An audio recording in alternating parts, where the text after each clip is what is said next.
for 32, almost 33 years. It's a great company. We've built it from 10 people not all that long ago to 32 people today. We continue to grow. We're hiring people all the time.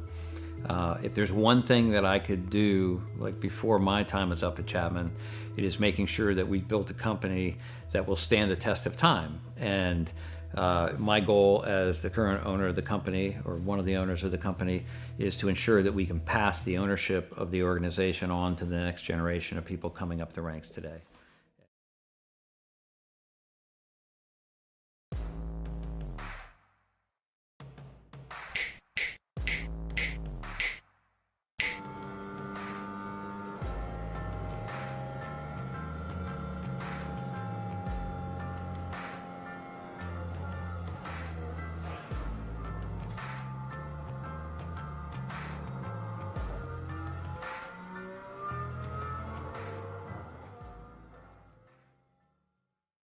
One area of our business where we impact the local communities pretty heavily is the school systems. So we work for school systems all over the northern part of the state of New Jersey. We operate their water systems, their wastewater systems. We do a lot of their permitting and compliance work, and we ensure that the water that the kids drink is clean. We go out and do the sampling to ensure that it's not contaminated. And we also treat the wastewater that's being generated at a lot of these facilities as well before it gets discharged to the environment. So we are supporting the local community through supporting the boards of education and the local school systems. All About Bugs Tennessee Pest and Termite Control is all about family too. Our family-owned business has successfully been in operation in Sevierville and surrounding areas for almost a decade. Especially during these times, a pest-free home is necessary for a sustainable, disease-free home or business. Our services include residential, rental, commercial, hotel, motel, cabins, you name it. Free quotes and inspections for new customers, and most of our services are contract-free.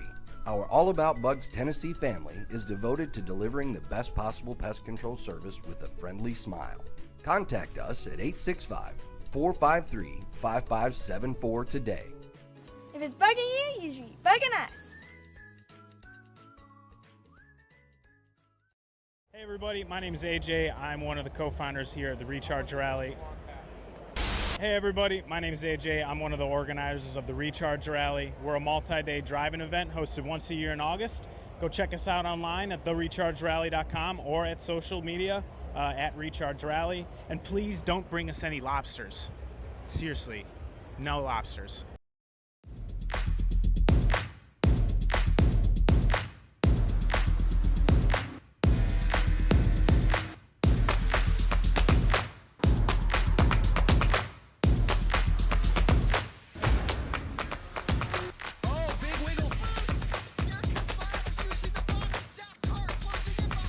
And here comes Milo, big run out of 4. He's going to be there. Tristan Martin's there. Cannot count out to 37. Oh! The Milo gets burned! Cabot, where did he come from?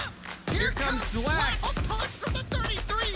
It's a drag race. The Magic Man wins it Auto Club.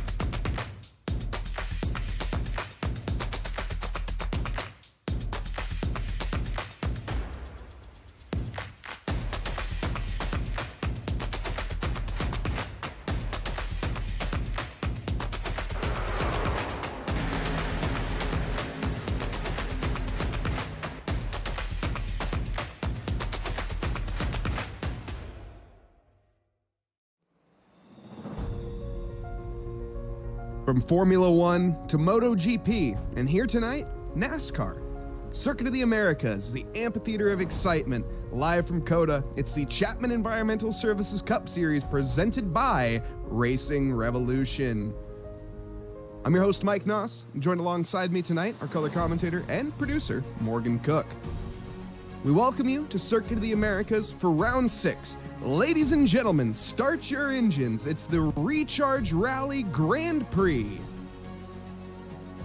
Last week, Bristol bumper cars, and Robert Rader was the one to finish at the top, going for the hat trick of wins this evening. Kevin Orlando Jr. finishing in second, Matt Robinson in third, and plenty of shenanigans along the way.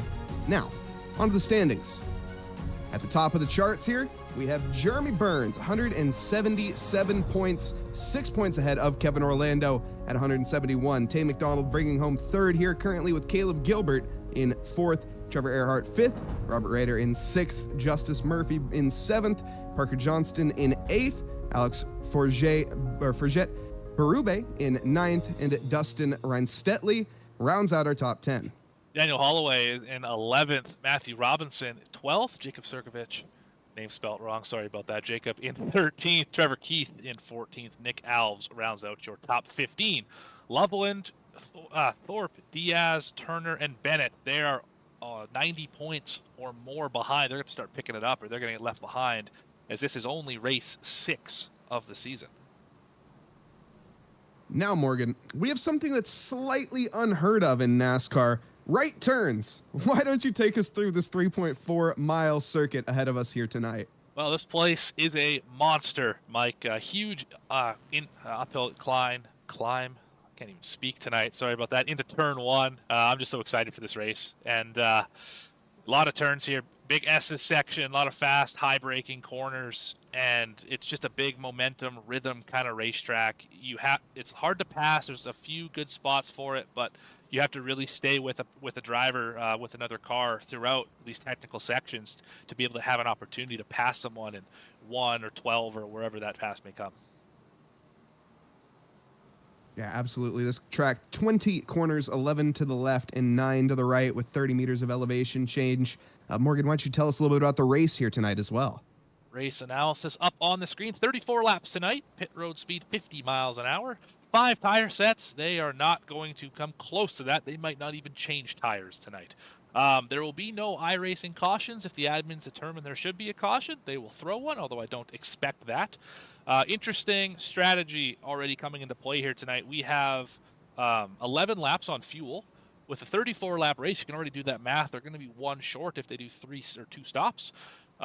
Stage at lap 7, though, does not help that situation at all, because do you pit the stage, pit before the stage? What do you do in that situation? So it should be a very interesting sort of race here tonight.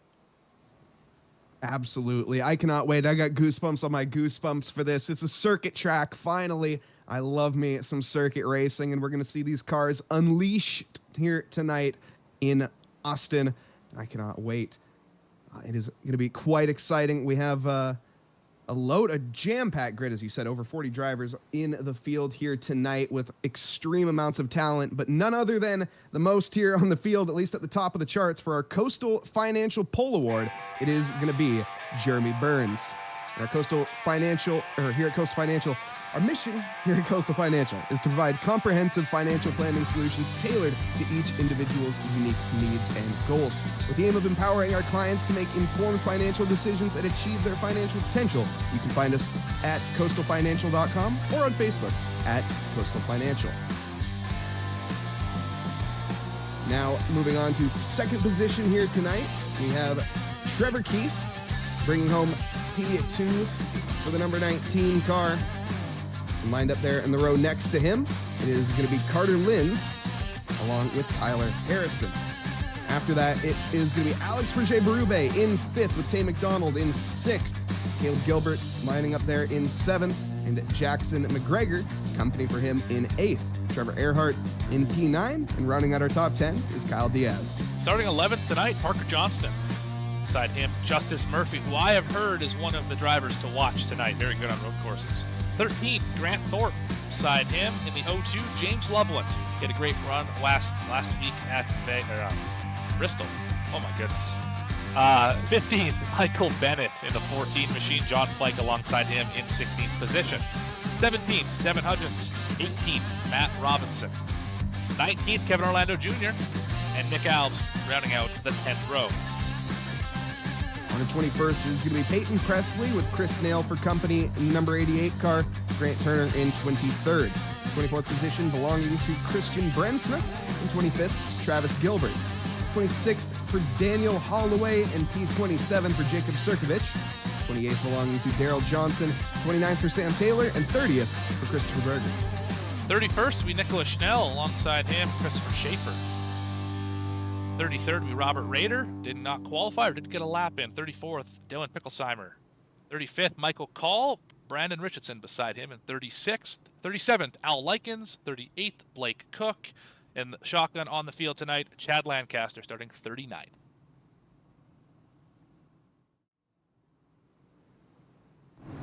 As we see the cars out for their lap here tonight, it is quite the outlap compared to what they're normally used to. We got the Porsche iRacing car out there tonight. You love to see that for the pace car.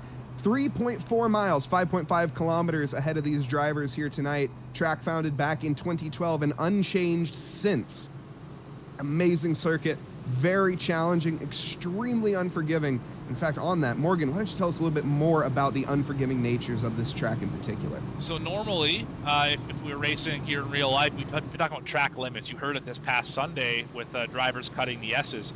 Here tonight, no track limits, no incident points. As long as you don't cut the S's too egregiously, you get to do whatever you need to do to be fast in this racetrack. As they come around the final bend here tonight, turn 20 down the wait, are they on the start-finish straight here? Yes, they are. Start-finish straight here. As we get ready to go green, pace car is in. Jeremy Burns on pole position for the Recharge Rally Grand Prix, and Jeremy is off to a smashing start here as they make the blitz down to the first corner. Coming up behind him, Trevor Keith there onto the outside. It's going to be a dive to make the corner. Nevertheless, the apex here, we see cars fanning all the way throughout. So far, so good up front as we see, though, Jeremy Burns walking away currently. Behind that, though, into the S's, you're going to need to fall nip and tuck, as that is where you make your pace. If you go side by side through there, you're going to end up falling back very quickly. Oh, there's a car around already. That's the 18. Going to hopefully not come back up on the racetrack here. Got a good job stopping in the S's. Another car missed it right there. We are all over this racetrack, a whole bunch wide here. Yeah, we had rumors early on about a few of these drivers that were potentially good here on these circuits, and it looks like Jeremy Burns might be one of those drivers, but currently, Linz is keeping up, keeping him honest. Carter Linz is a driver we didn't expect up there, along with Trevor Keith. So maybe dark horses here tonight that could potentially steal, nevertheless, a podium, but maybe the race win here from Jeremy Burns. And what I was told, and this was by Jeremy Burns last night, was that it's going to be about a two-horse race, is what he said, between himself and the 12 of Justice Murphy, who we see a little farther back in the field here. But Burns just got passed by Carter Linz. Now, this is lap one. Obviously, tires are going to wear here a little bit. You're going to have some pace fall off, but this is interesting and not at all what I expected here tonight. Absolutely. We have a two-horse race up front, as it's currently going to be. It looks like two horses side by side as there's drifting all over for Carter Linz, and the two horses come together. The Mustangs all over. We're going to send it three wide here into the back, heading on down towards the arena sector. Side by side, though, for the front two as it stands. We see behind Trevor Keith, he is going to be licking his lips and biding his time, but as it stands, Jeremy Burns isn't able to get that advantage. That was quite a moment there. Just about had the top two spin each other out, but we stay side by side here into the last corner. Who's going to lead this one? Who's going to lead it? Who's going to take the outside line here? As the outside might be the favorable one. You can get on the brakes a little bit later as you have this incline uphill. You're able to brake so much later than you would expect. Down the inside goes Jeremy Burns. I think we're going to see maybe a little bit of an over-under. No, not quite yet. Jeremy Burns showing his aggressive nature here early on, getting it side by side, but Carter Linz is going to fend it off. Here's a look from fourth place. Alex Forget-Baru, he's out here just trying to, oh, we got a big corner cut there. That's going to be a iRacing kind of penalty, probably a time penalty for how egregious that cut was. We're going to feel that. Burns going to have to yield pretty soon here. Yeah, he'll have to lift off the throttle and give some of that time back. Oh, it's Berube there. Lovely opportunistic move there at the end of the S's. Is going to stick it to the inside here. He clips a massive amount of the sausage curve, though, which unsettles that and doesn't allow him to get enough of a run. He continues, though, side by side. Three wide. And we're three wide. We go off the track. That's never going to work out. Who is that? Number 98 there of McGeorge. Yeah, very opportunistic. You love to see it, but maybe a little overly so. Yeah, this is, I'm already seeing more than I expected here tonight. I thought there was going to be a lot of struggling, to say the least. A lot of these good guys are not road course ringers, wouldn't call themselves that, but we're seeing that there are some very talented race car drivers out here when they're going both left and right. Yeah, who says NASCAR drivers can't make right turns? I may have been guilty of that before tonight, but my goodness, I think my mind has changed. And look at that big moment of oversteer there. That car is so loose as he gets onto the throttle for the 98 there. McGeorge fighting it with every will he has, or every bit of will. Just also wanted to take a minute to welcome everybody in chat. I see we got a lot of people here joining us tonight, cheering on their fans, or rather, excuse me, the fans cheering on their favorite drivers. We welcome you all. Thank you so much. We got Cobra, we got Terry, we have Lopez joining us. We have Burns, Coev Burns, GT500. Shannon, welcome everybody. Cheering on Burns, cheering on the number 84, and cheering on the 39 for Turner. Love to see it. Keep that support up, chat. The drivers can hear you loudly. Well, they can't, just to be completely honest, but they can hear you loudly. Also, while you're over there, do hit that like button, hit that subscribe button if you haven't already. We've just recently passed 1,000 subscribers, and well, I think you can see why. This is some of the best action you can find on the internet here at V-Speed. Look at those rotors glow as they go into turn one. Heavy, heavy braking. One spot gained for Matt Robinson, up to 19th. Also, Bradley, feel free to clip that. You can use that for whatever purposes you would like. The 41 car here, currently on the charge. Trevor Erhardt, see what he can do. Currently bogged down in that mid-pack, as we said earlier.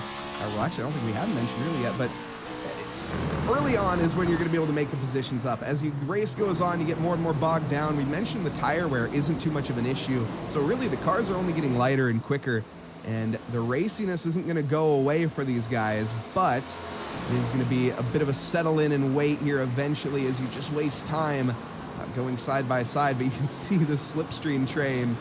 Well, I don't think these guys are going anywhere. No, and I think all these drivers are pretty evenly matched. Looking at the I rating, which is, if you're not familiar with I rating and you haven't been familiar with chess, it's very much like an ELO rating. Everybody in a race, they put basically an amount of ELO in the middle, and then they give ELO out depending on how high your ELO is and where you finish in that race. So it kind of is a matchmaking system for iRacing, so you can always race against good competitors who are at your level. So looking at the iRating charts here, we have a lot of 2500s, 3000s in this area, and everyone, the cream's rising to the top at this point. I will say, I still love that comment from Jeremy Burns. It's a two-horse race. Well, that one's going to come to bite him here tonight. We'll see. Let's see if he can keep it up. He's still in that hunt, though, for the lead. He had that error, of course, that put him down to third, overshooting it through the S sector. So we go down the gears on board, a great perspective of what it's like here at C.O.T.A. The big ascent up through Big Red and heading down towards the infamous S sector. Let's stay on board here for this whole lap. I want to see a whole lap here behind Jeremy Burns. Through the S's, it's all about slow is fast, trying to compromise one corner to set up the next and avoid that curb there on the inside. As you can see, it unsettles the car there of Lynn's, and that allows Jeremy there to catch right back up as the Concertina is strong. Jeremy sees an opportunity to the inside of the exit there of the S's, now heading up towards turn 11. They go through 10, now heading up towards turn 11. Down the hill here, going to be looking for the braking. There's the man himself, dialed in. He's going for the better exit here, going to get an amazing run on this 0.75 of a mile straight. 3/4 of a mile now, flat out ahead of them. Slight incline, then a decline. Adjusts the glasses there, as it gives you a moment of a breather. Gives you time to hydrate. And then immediately you're going to have to tense right back up as you approach the braking zone here into Sector 3. The horseshoe, or heading towards the arena rather, and there's a big slip there from Keith ahead. Burns not in a position though to capitalize now through turn 15. Car ahead of him getting loose. He definitely is going to be, like I said, smelling blood in the water, licking his lips. Now into the arena. The fans cheering on as they go through, heading towards the triple apex, one of the more challenging corners here on the track just because of the pure nature of it. You want to keep turning. That car, though, wants to straighten out. You can see fighting the car, patience, and back onto the throttle and accelerating through. Now through the penultimate corner and into the final. Jeremy a little bit loose there on the back end. One more corner here to go and turn 20. That is going to be one lap here. 3.4 miles of Circuit of the Americas. There is a slip again ahead from Trevor Keith.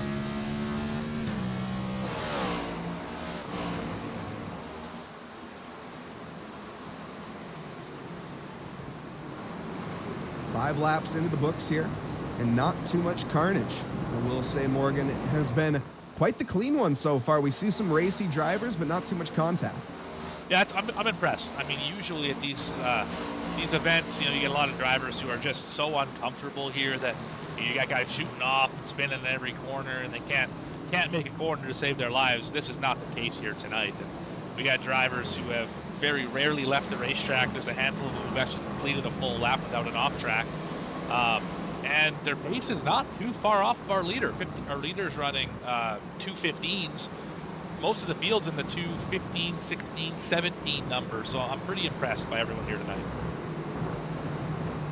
Also welcome more in chat. We got Jessica Lavoie joining us, cheering for the number 19. Currently sitting in, where is the number 19? Fourth place. Fourth place. I'm blind. The number is dark. That's why I could not see it. Berube, cheering him on here tonight. Started in 5th, up 1 position. We also have cheers for the man, the myth, the legend, a.k.a. the Mountain Man. Now, Morgan, if you'd like to enlighten us on the Mountain Man. Jeremy Burns. Jeremy Burns. Yep. Yeah, I researched. What is the origin of that nickname? I'm just curious. I'll tell you what, I learned about it not terribly long ago, and I'll show you why if I can find a zoomed-in camera here. I don't know if I can. I don't know if I have that actually. It's on his above his window. That's his name on this race car is Mountain Man. See a little bit right there. Okay. For whatever reason, I'll have to ask him about it if we get that opportunity after the race. That's assuming he finishes up at the top. We also got cheers for the number 41. That's going to be Trevor Erhardt, running in 7th currently. He's got some work to do on these circuits.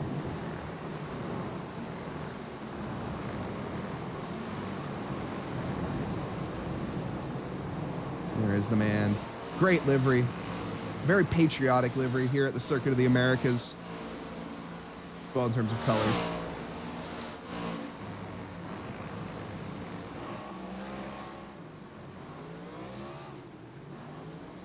In terms of battling, I'm pretty sure we still have some fairly close side-by-side, or at least some train action. There's a car sideways, the number 29. Now what has caused this? As they rejoin safely, thankfully.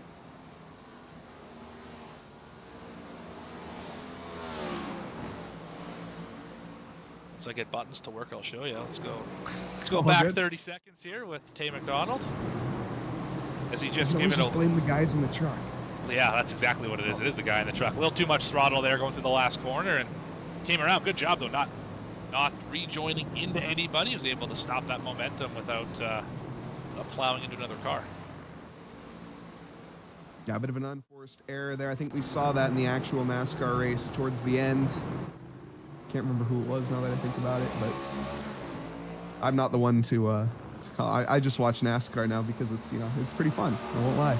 It is. We opened your eyes, didn't we?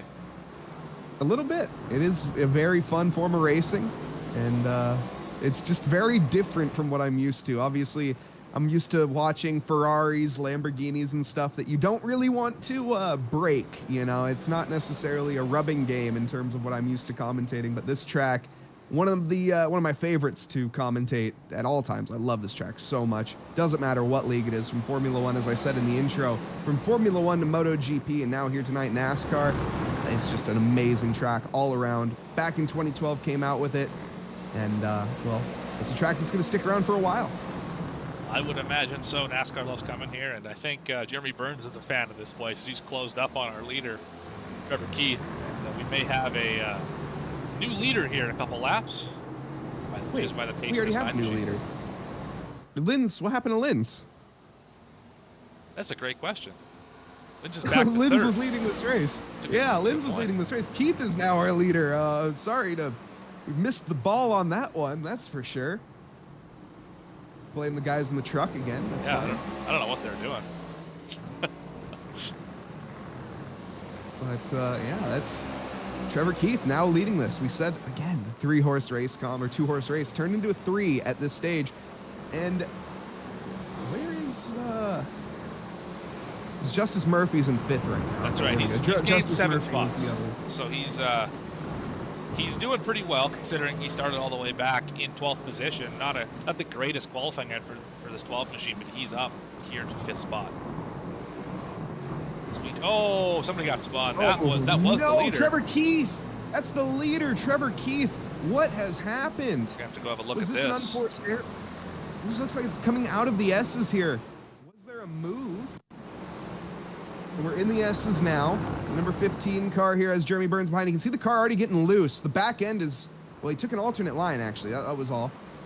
On the outside. I'd say there was a move, and it was the 9 moving the 15.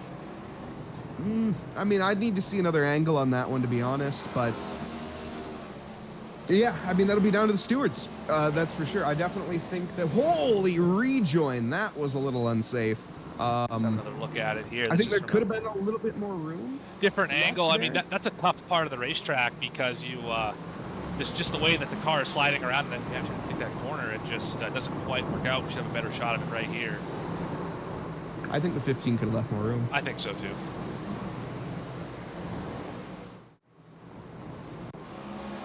Leave that one to the stewards, of course, but now, new race leader, Jeremy Burns, as a result of that. And again, that'll be a hot debate after this, I'm sure. But Trevor Keith now dropped down to P7. Very unfortunate. This Now is actually the we're first lap. approaching. This is the stage. Yeah, This this is. is the end of the stage here. And first lap, Jeremy's going to lead tonight, even though we started on the pole, which is interesting. Well, what a way to take the stage win. Jeremy Burns, your stage winner here for the first bit. The Recharge Rally Grand Prix. Caution is out. The late race will be paused. We're going to see these drivers come in for fuel, or just fuel. But as Morgan and I were discussing, and I'll let Morgan take this a little bit more in terms of the pit strategy, this isn't going to be quite as cut and dry as a strategy as you might think.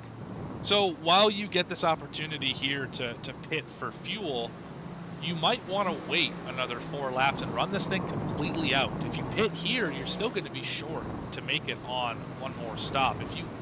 If you just use these caution laps to really save fuel here, as we're watching Jeremy Burns, if you use this caution to save fuel, you might be able to stretch it that extra lap you need, hit on 11 or 12, and make it to the end. That one more stop. That's the hope I think these drivers are going to have. But if you need an opportunity to maybe leapfrog some guys, pass some drivers, this would be a good time to take tires, take some fuel, and try and flip everything that way.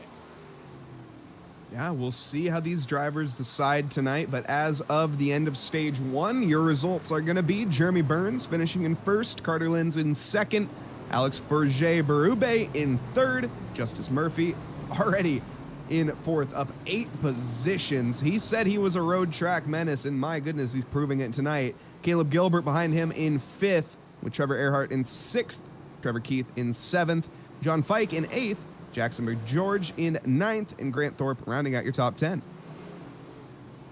Good run for all these drivers here tonight. Let's see what we're doing on pit road here. Coming down to the pit road entry, not too terribly long for now. I don't know if we're pitting this lap. We pit on 9. I don't really know how it would work here. Make sure you take the right pit road, by the way, people. There is I don't know if there is, so from the game that I play, Assetto Corsa Competizione, there's a very, very deceiving pit entrance that you can very easily take that just has barriers on it and is blocked off.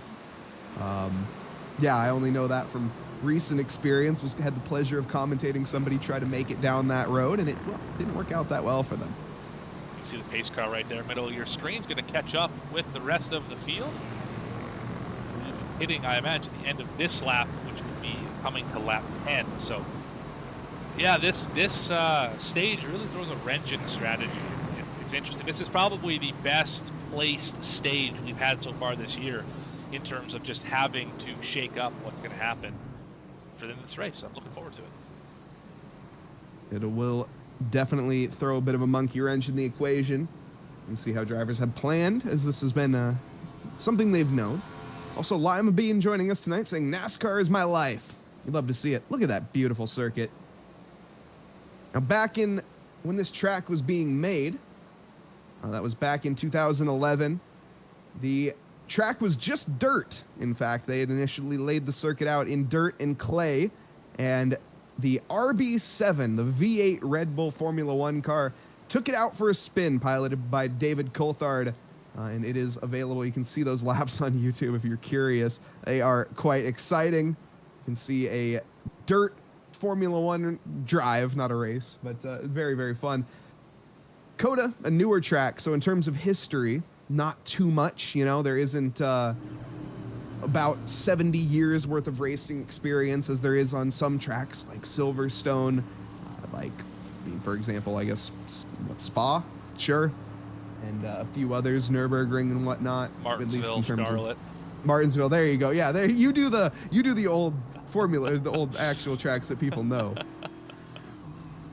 For sure. But yeah, there's definitely a lot of racetracks in NASCAR with lots of history, NASCAR history and other racing history. Not so much here, Circuit of the Americas, like Mike was saying, but this has become a fan favorite. It's become a driver favorite.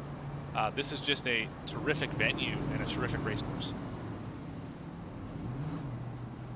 Now, one thing I'm curious, where's Robert Rader? Robert Rader in the 53 machine. He would find himself in the 15th position, up from 33rd position. Oh, he didn't set a lap in quali. Now, that is the battle. So during the quali, you have one-shot quali, which is pretty, normal for when it comes to oval racing. It's pretty simple to get a lap in without invalidating or hitting the wall. But here in 20 corners, it's not quite that simple. This track on paper looks pretty basic, but we don't drive on paper. We drive on tarmac. And the tarmac's a bit more tough. Yeah, so off of a few of these corners, you're going to want to go wide to carry a lot of speed, and iRacing will invalidate your lap if you have two tires outside the racing surface on this painted green area, for example. They would invalidate that lap, meaning it just doesn't count for qualifying. So even if you have the greatest lap of all time and you cross over a little bit in the wrong place, that lap is gone. And you have to actually set a time in qualifying to be able to start up near the front. And Robert Rader was unable to do so, whether it be just didn't want to qualify or two invalid laps on the qualifying run. And so far in this race, there are about half the field have yet to put down a legitimate lap time because they've gone off track somewhere. Some of the drivers we saw out there taking extremely conservative laps as well, just to keep it between the mayo and the mustard. No room for error. And as a result, they qualified a little bit further down. But the likes of, for example, who's up 18 positions right now, Robert Rader, who we were mentioning, as well as the likes of Blake Cook. It's just a pressure that they can handle. They can turn pressure into diamonds, as some may say. Was the pace car in? No, pace car's not in. We're gonna have a few laps under pace car here. And you know what that means, chat? More facts about Austin, Texas. And you want to know how many bird types there are in Austin, Texas, Morgan? In terms of just the area around the circuit? I bet you're gonna tell me whatever I say. It is more than 400. More than 400 birds around there. It's absolutely incredible. That fact didn't quite last as long as I wanted it to. But don't worry, there are more to come. As we have crested lap 10 here. Once the action resumes, it will most certainly do just that, and it'll be a bit of a knife fight in a phone booth once again. Big phone booth here in Texas. Now, if anyone, it's a very large phone booth. Everything's bigger in Texas, though, to be fair. That's right. That's right. Now, Chad, if you guys have any facts about Austin, Texas, or Circuit of the Americas, feel free to throw them in. Love to hear them. The bald eagle is the only bird type I know. There are other bird types. Jeez. That's all right. You win that one. One you thing win I Chat know of the day. about Austin is this is where Financial Audit by Caleb Hammer is hosted, is in Austin, the Austin area, and really good financial YouTuber. Yeah, that's what I do in my free time is I watch, financial audits and try and learn how to be financially savvy. Here we are. Well, smarter than me watching people driving in glorified circles on a continuous basis, but that's it's neither here nor there. We won't talk about how we waste our time. Well, we have 3 drivers who stayed out. Michael Bennett, Matt Robinson, and Nick Alves. They're trying that strategy I mentioned before where they're going to try and wait a couple laps to then pit and see if they can stretch it, not have to come in the second time. It'll be close. I don't know if it's going to be worth it considering how everybody else pitted. The other 36 cars all came down pit road, just those 3 stayed out, but we're going to have to keep track of them all night, the 14, the 1, and the 24.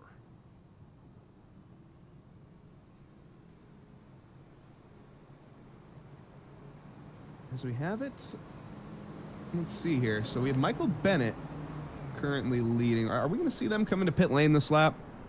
Well, if you don't pit the first lap, you can't pit the second lap. You get a penalty. So I would not advise them to hit pit road right now because you don't want to start at the tail end of this line, being that it's 39 cars deep on a road course. That's a bad idea. So they are going to be taking a bit of an alternate strategy then, running longer and hoping for maybe a caution later, but we're not doing cautions for unless needed. So right. My thought here is that you could probably go about 3 more laps on fuel. And if you pit at 11 each time after that, you're going to be beyond the end of the race. So you're going to be good on 1 stop, 2 stops from here. Whereas everyone else is probably also going to have to make 2 stops. It's going to be really close if they can make it. You're hoping that the speed you save, basically by going faster and not having to worry about saving, will catch up to the drivers who have to pit potentially twice and they're saving and all that. So it'll be interesting to say the least. I don't know if this will work out for the 14, the 1, and the 24, but when you're running in the middle of the field, they started 15th, 18th, and 20th respectively. You got to try something to beat Jeremy Burns and the rest of these guys out here. So see what happens. yeah, you got nothing to lose, so might as well go for it. This should be the pace car lights are still on. Are we gonna have another lap under pace car? We'll be one more lap under pacing. I think it's about time we take a quick commercial break. Not a bad idea. A few bills here on V Speed. And back right after this with the Chapman Environmental Services Cup Series.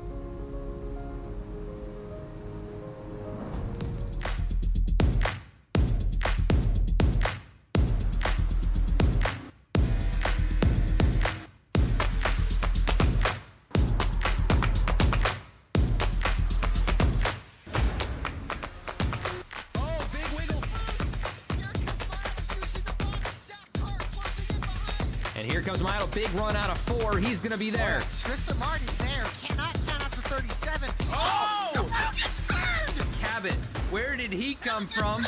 Here comes Slack. Slack. A punch from the 33. It's a drag race. The Magic Man wins it at Auto Club.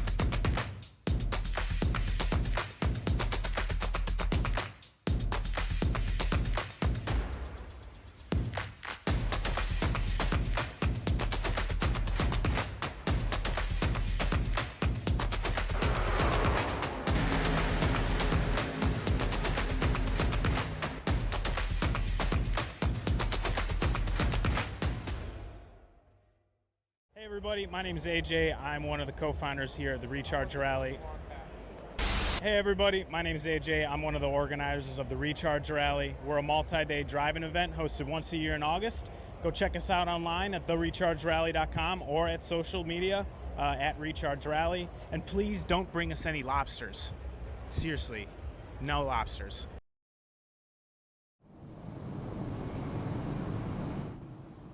Welcome back, everybody, to the Recharge Rally Grand Prix. Currently up at the head of the field, Michael Bennett, Matt Robinson behind, and Nick Alves all on alternate strategies. Jeremy Burns was leading into this stint, decided to pit. We have the pace car lights are out, so we're going to be coming in at this lap and going green at the end of this. If you guys are enjoying the action here at V-Speed, do hit that like button and subscribe, especially the like button. It does help out tremendously here. The algorithm on YouTube is particularly brutal, and we provide some free content here on YouTube, and, we appreciate you. Thank you. What do you say, Mike? We're headed onto the backstretch. Let's have a chat with our leader. We're still probably about 2 minutes away from going back green. Let's go grab Michael Bennett. It's a bit overkill, but sure, why not? Yeah, let's do it. Michael Bennett. I've been holding it. Morgan Cook, Mike Noss up in the V-Speed booth. You got a copy? Yes, sir. How's it going? Doing well. So why don't you tell us what the plan is here? You were one of 3 drivers to stay out, and the whole pack behind you obviously pitted. What's the plan? So we knew we weren't going to have the speed to keep up with people like Burns. It looks like Carter came out of nowhere. All the fast guys. So what we're trying to do is look for a fuel strategy to get us there. So we're hoping with missing the first stage that we will be able to make it on just one stop after. So to be determined. Right on. Well, I wish you luck in that strategy as we continue on this pace lap here. I'll drop you back in your channel. Where was that? I'm performance. Performance. Fantastic. Well, good Yes, luck, sir. Michael, and we'll hopefully talk to you later in the race. Awesome. Thanks, guys.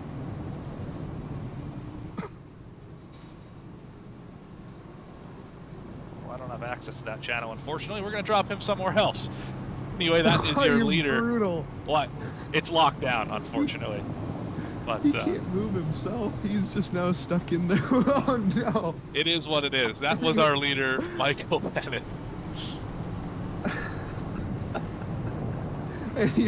Anyways, as we carry on here, we're going to be going green on lap 12, and Michael Bennett is now stranded in a Discord of people that he didn't know. He got there. Oh, that is We're too all funny. good. He got there.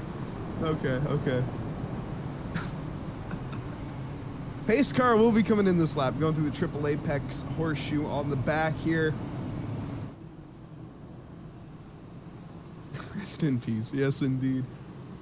He'll be all right. He'll make it. Is the pace car here now going to be coming around the penultimate corner, turn 19, heading down towards 20. 3.4 miles here at Circuit of the Americas, 20 corners, 11 to the left, 9 to the right, 40 meters of elevation, 133 feet ahead of them, most of that heading up towards Big Red. As the drivers come around the final corner, lined up 2x2, Noah's Ark formation, as we get ready to resume here. Currently Robinson and Bennett. Bennett going to be your pace car holder. He's waiting, and we go green, and he's going to walk away from the field immediately. Matt Robinson not going to be able to really contest to the outside here. As they go diving in, barreling in. Will they all make it? Lock up of the brakes there behind. Only a few lockups, but everybody seemingly through comfortably here. Michael Bennett retains the lead. Jeremy Burns has already made up a position. He is on a tear. He was the winner of our winner of our stint 1, stage 1. Look at that shot. Beautiful picture. One by one, going through the S's.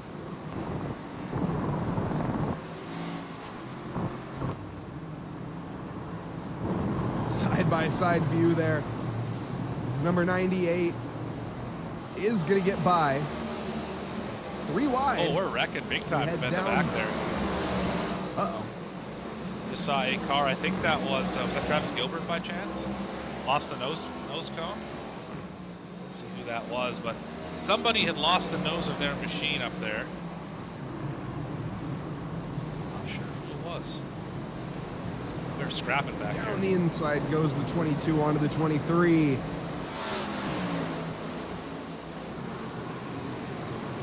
And there we see the likes of Chad Lancaster. Big lockup ahead of him. Huge lockup ahead of him, in fact. Oh, 2 of them. Oh, Another 43's lockup. in it.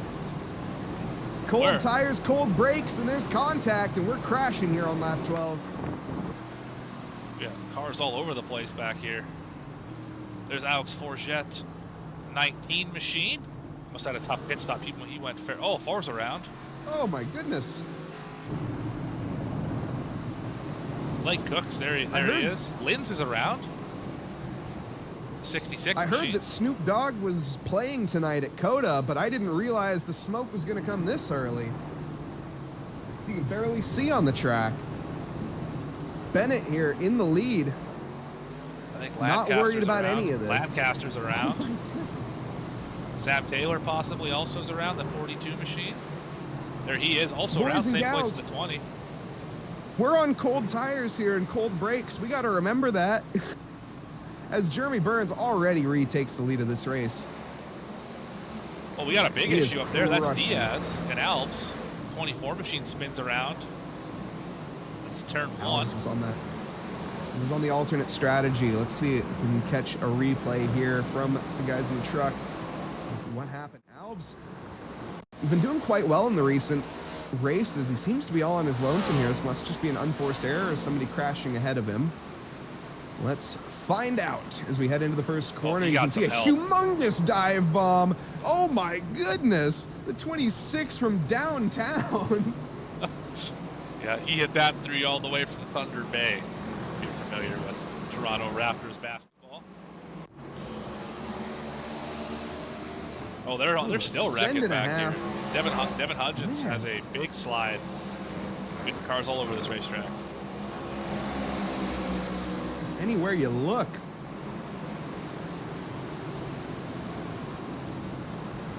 Now these cars, of course, are no traction control, no ABS, no assists whatsoever. It's all about your right foot and your two arms, and that's it. Well, and your left foot too. I mean, you're going to need that one as well. Brakes are important. Probably more so than the gas. Stacey May cheering on Michael up at the front. He's doing a great job holding off Trevor Erhardt, who's also on that alternate strategy ahead of Robinson and Fike in 5th. It's a great drone shot here. Coming around the arena sector.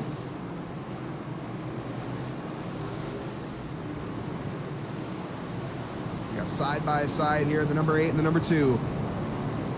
We have Brandon Richardson.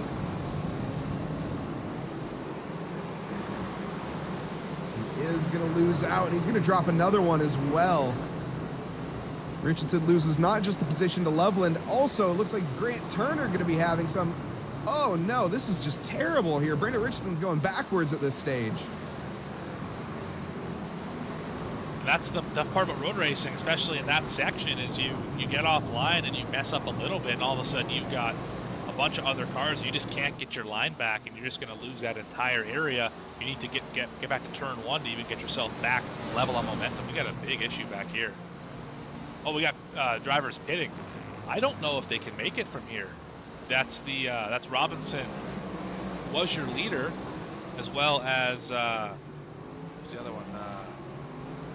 Bennett as well. They were up at the front. Yeah, I agree, but I don't think they can make it on fuel from here, which means this one-stop strategy, I don't think it's going to work. They might have just kind of sealed their fate. So we're back here in 30 seconds. Could be another caution. Now, obviously, the caution cars are not going to be quite as simple as they would be in oval racing. They are going to be only deemed worthy by the admins if needed. So the odds of that are fairly low, but anything can happen in racing, and it normally does, so never count anything out. As we got some cheers in chat for our race leader, Jeremy Burns. Coev cheering him on here tonight, as well as Shannon.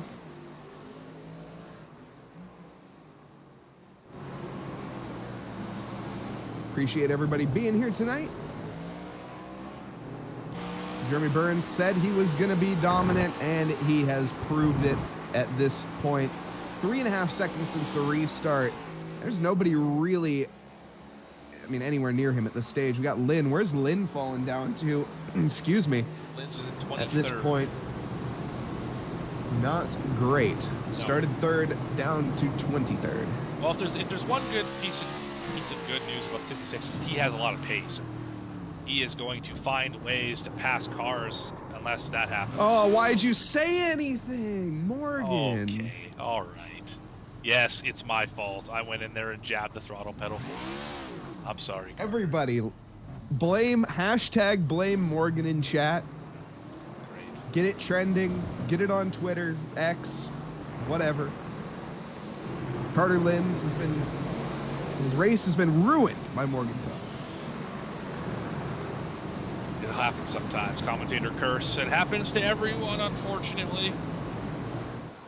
There's a car spinning around. That's the 89 of Call. Oh, into the 14. Oh, no. Wow. 14 holds on, to be fair. Yeah, but that's going to cause a little bit of damage. Hopefully doesn't hurt the suspension at all. But I believe that was Michael Robinson, right? Michael Bennett, sorry, who has, he's on this new strategy, right? Where he's going to try and make it to the end here. Damage is not going to help that if he's just trying to make consistent lap times and save fuel. So tough break for the 14 car, something not of his doing. Yeah, it's just going to add a bit of extra drag to his car. And holy smokes, the number 4 with enough midair time to be served wine on that flight. That was incredible. I think it's rewind time. That curb just annihilated the spine of Blake Cook. He is going to be heading straight to the medical tent after this here we go, folks. Brace yourselves for this one. Boom! It's a big one.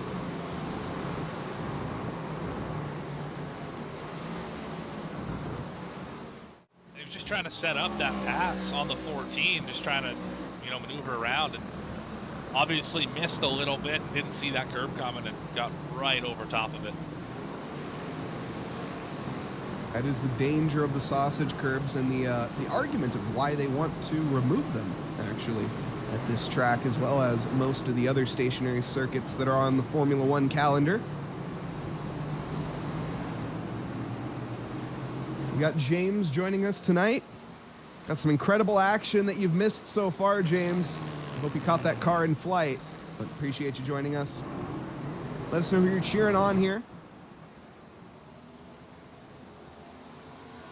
Lap 16 of 34. Attempt here from the number 26 to the outside. Kyle Diaz, or to the inside, excuse me. The camera angle not quite doing it justice. It's going to be good for now, and he is going to get it done. Okay. Should be pretty sealed. Yes, there we go. He gets it firmly ahead at this point.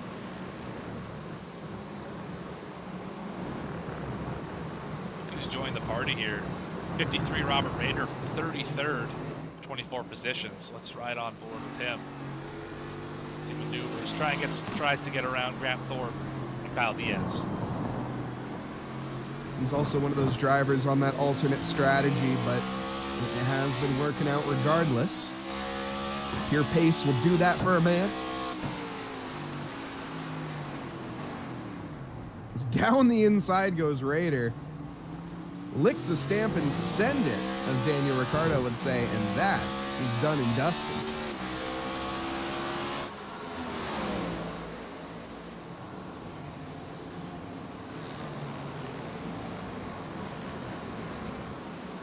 Back to the side-by-side, or just about. Robert Rader, he has pace.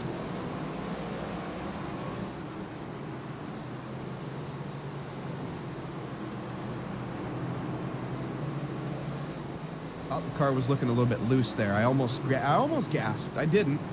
Back in, of course, through the cars with no traction control, you almost are drifting through that final corner. It's such a tight turn. These NASCARs are not necessarily known for their turning radius.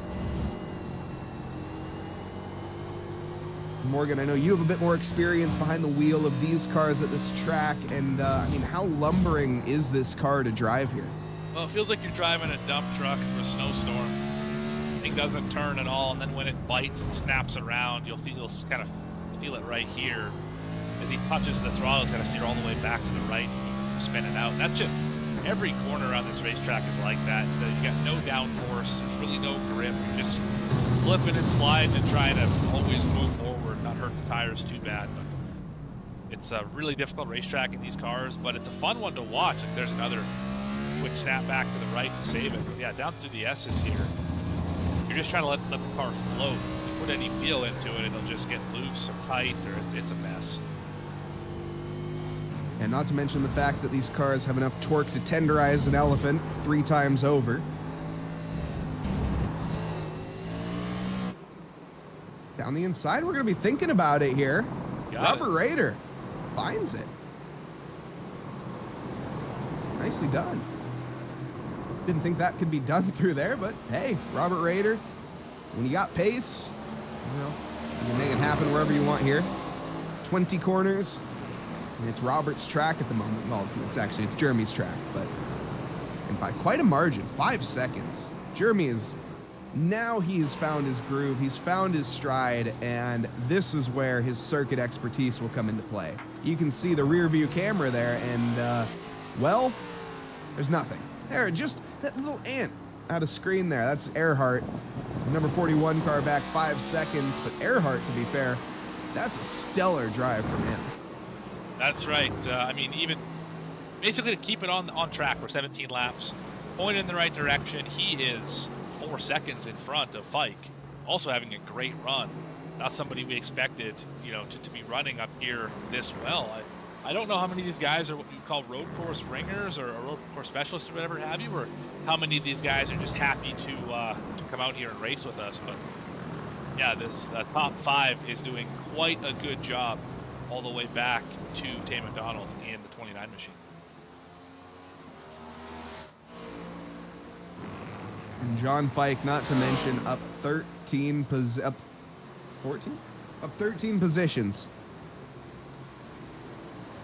from where he started all the way back in 16th.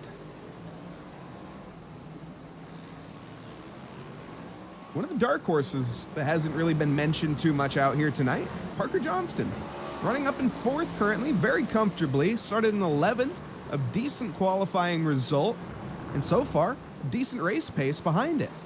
I'm impressed with this 48 machine. He's really turned it on the last few weeks. He's starting to run up towards the front more. If you remember back to Bristol last week, he was up in the top 5 for most of that race, and I think ended up with a pretty solid finish out of it. So this 48 machine's kind of peaking right now. We're trying to just get some points accumulated, see if he can work up the championship standings, and he's doing a really good job at it.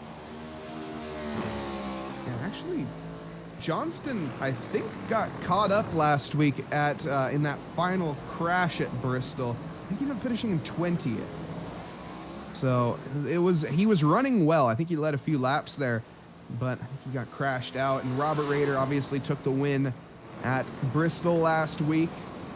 It's not looking like he's going to be taking home the hat trick of victories, though. Tonight, he did win at Phoenix. He won at Bristol. At C.O.T.A, we'll see. He's got some work to do. We've been over halfway through this race, and the pace, it's just not quite there for them. You look at the lap times of Robert Rader, you're seeing a 2:16 compared to Jeremy Burns, who's in the 2:14s at this stage. But Erhardt is faster than Burns. That was 6/10 that last lap, this 41's catching the 9 machine. So we very well could have a battle at the end of this race if he's driving the wheels off it. Oh, into the grass. Oh, goodness gracious. Terrific save. That should have been all over for the 41.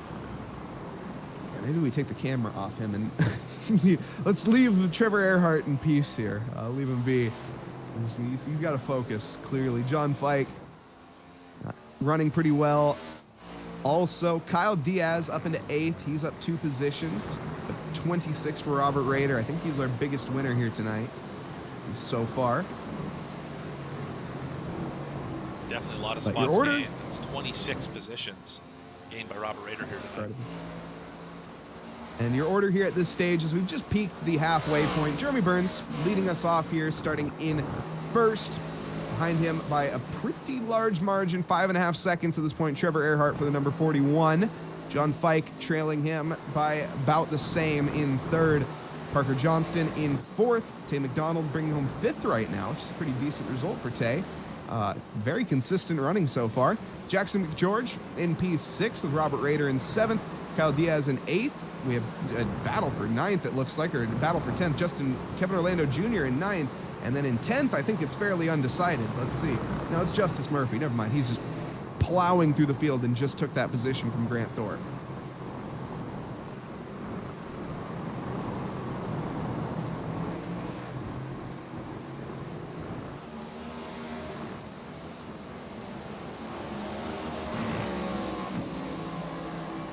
Burns, the star of the show, I gotta say. You'd said it. We'll keep bringing back to this, but he is, I mean, he's the road course man, clearly. The road course wonder, the road course, what'd you say? Ringer. Ringer, there you go. A little Boris said in him. For those NASCAR fans know what I'm talking about. Boris said was always the road course guy. The mid 2000s, they bring him out to the racetrack to try and unseat Jeff Gordon, Tony Stewart, and the like. He was unable to do so, but he was always so much fun to watch, and great hair, great afro he had. Heck yeah, I can get behind that.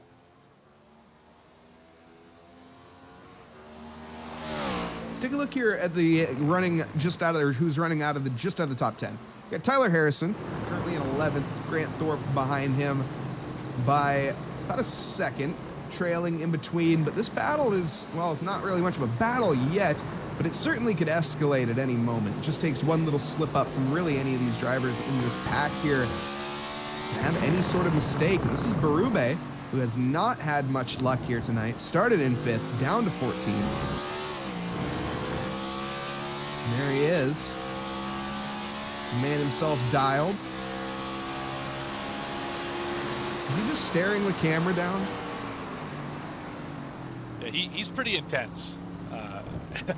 No facial expression, eyes don't move, just laser focused. Got a mission. Got a mission right now to make an overtake happen as he has a look here onto the number 15. Not gonna happen. Trevor Keith. He's on it.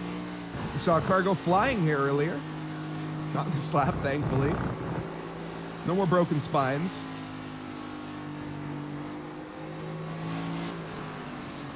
No, thankfully, that is one of the beauties of sim racing, is you don't quite need to worry about that extreme of damage. You do, of course. You know, I know everyone says, oh, well, sim racing is risk-free. No, it isn't. You know, when you're using a direct drive wheel especially, you got your force feedback turned up, it can be quite a weapon. As we see a move from Keith to the inside there of Grant Thorpe. Side by side on exit. The Mustang versus the Chevy. Classic battle of the ages. Drag race for 3/4 of a mile. Who's gonna get it into the braking zone? I think every advantage should be had here for Grant Thorpe, but he locks up. We're gonna see the over-under here. The 77, can he get it back down the inside? No. No, he's gonna get under pressure actually from the 19 behind Berube. What does he have in store for us? Seemingly out of nowhere, he has found an opportunity and taken it. Excellent job there. Carter Lynn's, or rather, excuse me, Grant Thorpe, he's left speechless.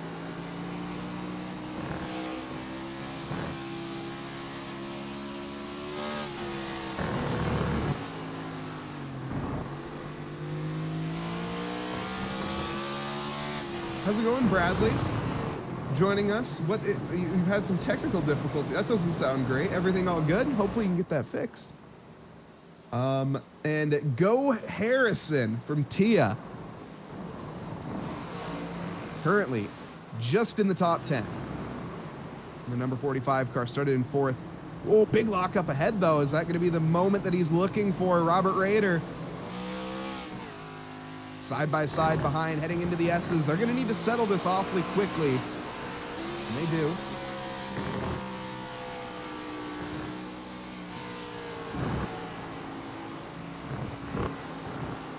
Nip and tuck all the way through the S's.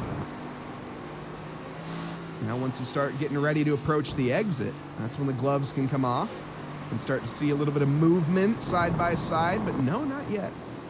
Still snaking. It's like one of those little wooden toy snakes that you had as a kid, those little physics snakes.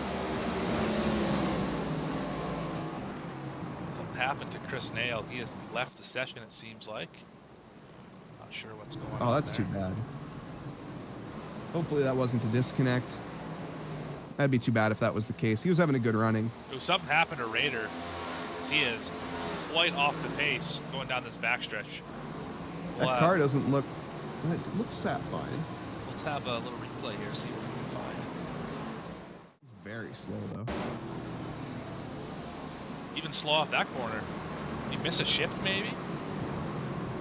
He had a compromised exit anyway with being, you know, top of 3 wide. Let's go back a little further. I think that looked like... I think we just missed it. That was... I think there was a hit there on exit. I think he was slow coming to that point, which is why I'm a little concerned. Maybe he got a little bit of an issue here with the 45, maybe? He just missed the corner. And we'll see it as His he best goes Sum down. 41 impression. Yeah, as he goes down in here. Yeah, he'll have a little contact here going down the backstretch just because he's so far out wide. But just an awful exit on that corner. Lima Bean watching live from an Applebee's parking lot. Yo, shout out to you if that's actually true. That's awesome. Oh, Raider missed again. Speaking of Sum 41, Robert Raider is in too deep and trying to keep up above in his head instead of going under. He wasn't successful. Got the whole song in there. I think he's having an issue with his brake pedal because that's the second corner that he's missed, and not by a little bit either. Not sure what's going on with that 53 machine there. He's another one, little wide on the exit. So issues here with Kyle. Oh, we got some cars pitting. Strategy coming into play. This is 11 laps, so we can almost maybe stretch it to the end from here. We'll see. Excellent food and environment, chef's kiss. I love it. Well, thank you for being here, Lima Bean. Appreciate you. Appreciate everybody watching here at V-Speed, watching the Recharge Rally Grand Prix, brought to you by Chapman Environmental Services here at Racing Revolution. What a league it's been. This is our first road track of the season, too. There are a few more to come throughout. It's been quite the race. Battles for the lead at the beginning. So far, it's kind of doled out up at the top, but definitely is not the same in the mid-pack. Oh, Fike just about lost it there at the bottom of the screen. Great save. You can see his tire marks. He slid all the way around the arena section. There were more than just tire marks left behind there. Oh, okay. Jeremy Burns on pit road. Erhardt following him in. This must be the last lap they can go on fuel. See John Fike agree with that. Please stretch it one more. Be coming down to 10 to go here. This is the time. Make it to the end from here. Should be fairly cut and dry all the way to the end here for the drivers. You can see there, Jeremy not going to be taking any tires, just fueling up. And he heads right back out to circuit. Murphy's coming down pit road. This is the time. Of course, we're not seeing too many alternate strategies in terms of, well, I mean, I'm surprised Erhardt came in that lap, honestly. I mean, I guess he's got nothing to gain in terms of going against Jeremy. He's sort of just sat in his own bubble. I guess there's no... It's tough. It's a tough call. You do something different. You just run with the rest of them and guarantee your position. I think probably what Trevor did was smart. The driver is doing something different is this 19 machine of Alex Frigette. He stayed out. He's working lap 12 right now. We'll have to see how this works out for him, but he's gained a lot of spots just based on him not pitting to this point. This could really be a great move or an awful move, depending on if he can make the end of this lap.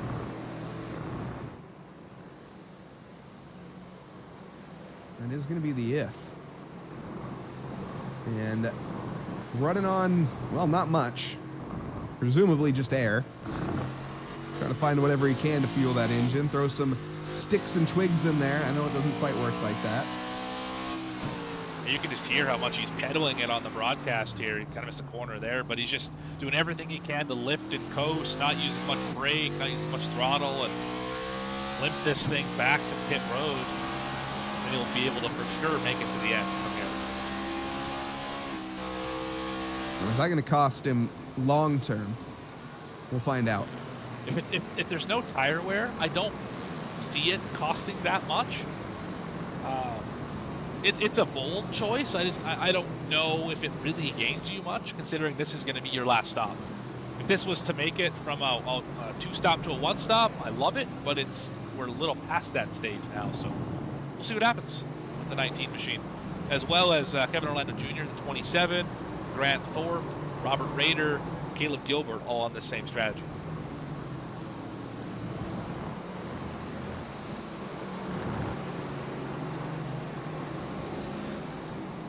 We now cross the line there. Jeremy Burns, 10 to go. The Recharge Rally Grand Prix side by side for the number 10 and the number 19. Here's a battle for 4th. Jonathan Fike. Here we're going to see the rest of these drivers come in. That's right. I knew that.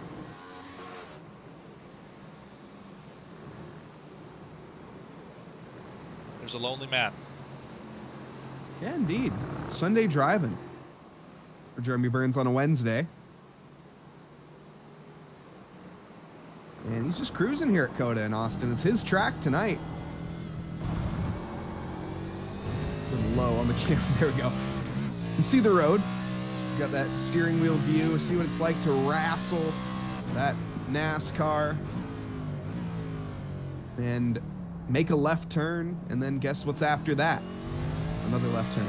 Something that Jeremy's very used to.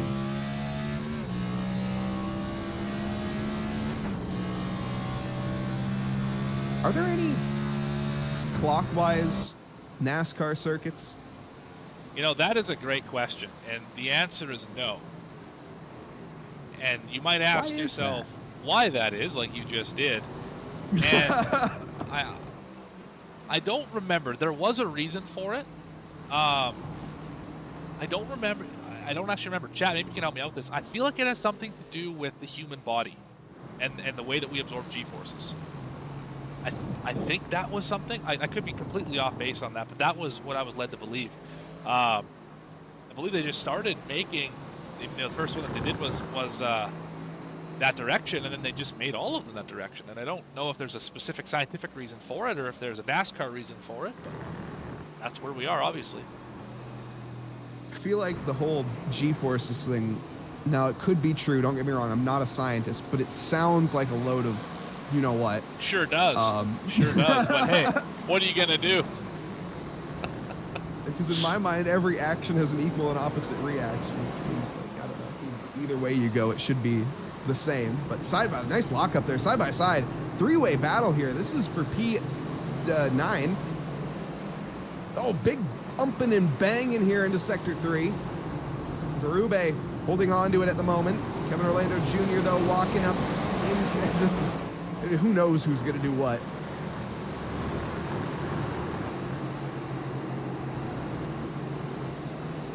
They're fighting tooth and nail back here. Squeeze.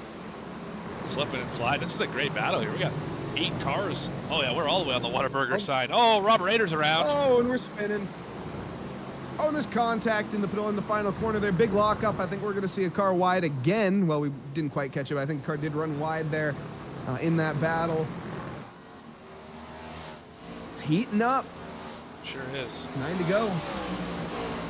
Michael Bennett's going to make his pit stop here. 14 machine. He was on the alternate strategy. Not quite going to work out for him as he will come out behind all these other drivers. Yes, he will. That's not quite where he wanted to be at this stage, unfortunately, but it's what he has to work with. And Goose in chat, welcome. Plus 10 for Burns. That's crazy. It's plus 11 now. Oh, that's a spin. Ooh, big bad bump. Oh, into the tire barrier, the and he's gone.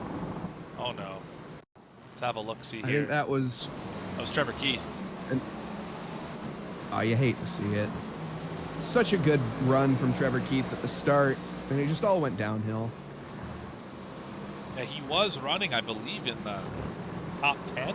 He hit the curb a little there bit. It was. And then he got a little bit more help He here saves it. from the 7 machine right there. Got a little bit of help, and then just in a awful spot right in the tire barrier. That's He wedged himself. yeah, that got him there. Oh, he didn't wedge himself. He got wedged. He got wedged. There's your leader. 11.5 seconds up in front of the field. That's Jeremy Burns. Jeez, the length of the pit straight. Look at that. There's not even a car in sight. Look at that. Yeah, where is Erhardt? There he is, just heading to start finish line now. So that's a ways. Definitely, that's a long ways. Most certainly. Same gap back to Parker Johnston. About 12 seconds. And behind him, it gets a little closer, side by side here for 4th place. Not quite. So that's a lap car. Michael Caldy inside, but Fikes back here, 27 seconds behind. Kane McDonald behind him. There's the 29 machine. A little different scheme this week. Going for the road course special. Justice Murphy there in 6th, started in 12th. But a bit of a stalemate at this point. Justice Murphy very hyped and kind of, well, maybe overly hyped at this point. Jackson McGeorge maybe going to be capitalizing here, as I think that was that Murphy? That was a lap machine of that's lap car. Lancaster, who had just missed the. He's running 32nd. He just missed the corner there, but really underrated, kind of quiet night for Jackson McGeorge. We haven't really said his name very much. When we have said it, it was wrong. But he's sitting here running in 7th, gained 1 spot from 8th. Just rolling a 94 machine. Sometimes that's how they like to do it. Keep it in the shadows. Let the results do the talking. George. That's what his plan is here. At least that's what it seems. 6 seconds is the gap. Top 10, very separated. Battled it for 9th, though, or rather the top 8, I should say, separated. The battle for 9th and 10th, not quite the same, as actually I think Gilbert just had a mistake and dropped some time. But since there's no current battle, you know what that means? There's more facts coming your way, chat. We learned earlier that there are more than 400 birds in Austin, Texas. Well, you know, there's so many birds, they got to have trees to live in, right? And in Texas, in Austin, Texas in particular, the urban forest, they got over 33 million trees. That's a lot of trees. 12 of the most, well, not 12, we won't go there. 3 of the most common, they got oak trees, live oak trees, and Texas ash trees. As a car goes off into the grass, trying to find well, a nice picnic spot.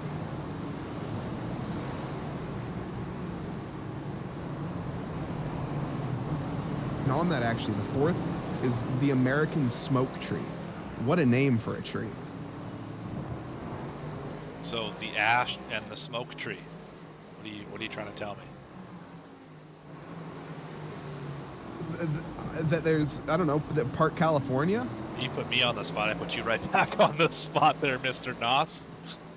I mean, it sounds like they've got a little bit of California going on there and maybe some forest fires, but I thought it was quite humid down there, so. Never been. Maybe someday.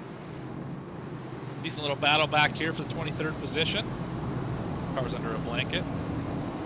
Likens, Richardson, Alves, Hudgens all running together. Holloway not too far behind that Kisses machine. It's 84. Good one. Back of this shot.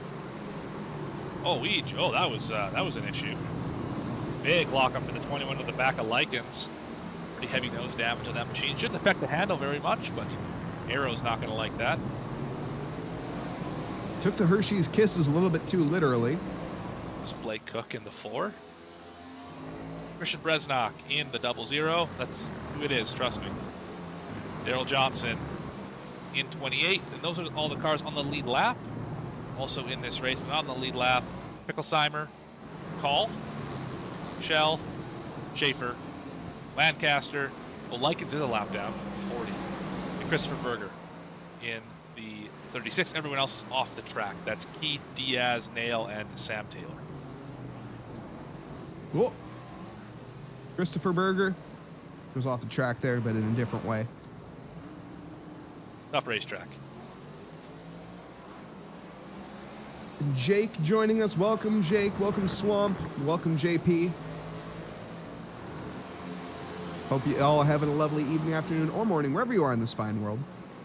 Mike Noss in the booth, alongside me, Morgan Cook. Lap 28 of 34 here tonight for the Chapman Environmental Series, Chapman Environmental Services Cup Series, presented by Racing Revolution. You're on V-Speed. It's a Recharge Rally GP.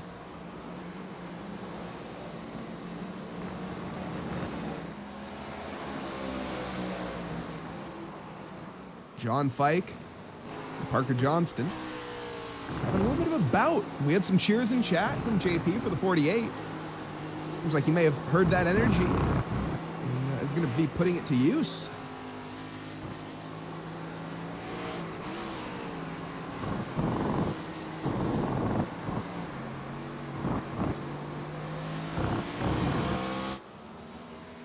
Very little margin behind them, just one mistake away.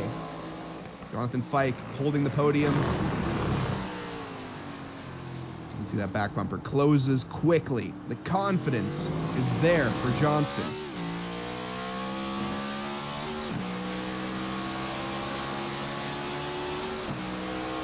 Started in 11th, now 4th. Coming down that back straight towards sector 3, just beginning it.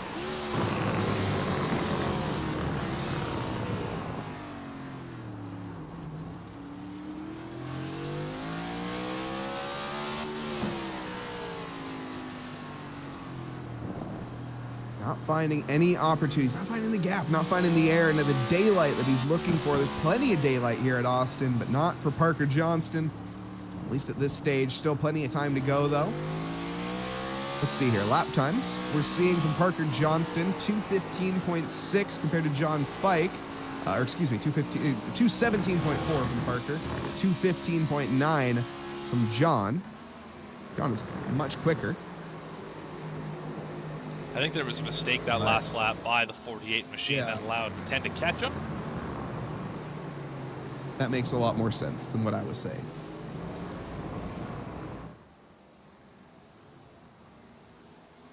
.2:16.8 for Parker and a 2:15.6 for John this lap.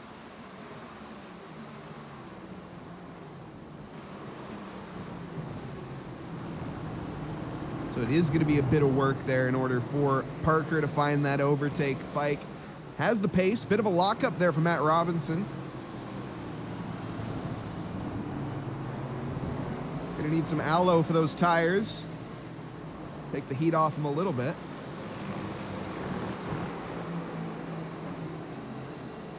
I know, Morgan, you'd mentioned before the tires heating up is the tire wear isn't much of a problem, but you'd mentioned the tire heat is. Why don't you talk a little bit more about that? So with this next-gen car, the tires are different. They're a lot fatter than your traditional, let's say the Xfinity or truck tires that they would run in NASCAR, but the sidewall is really short and really thin. So while these tires don't wear because they have such a massive contact patch, they do get very hot very quickly, and it's hard to dissipate that heat because you have such a huge tread to deal with, but the sidewall is so thin. So slipping these tires left to right, it's not going to knock down the percentage of tire wear, but it is going to increase the degrees Fahrenheit, especially the rear tires, and that's what's going to give you that feeling of I have no grip off the corner, no forward bite, it's just slipping and sliding all over the place. And Swamp mentioning that Jeremy Burns last year had won a race by 20 seconds. Well, you had quite the gap.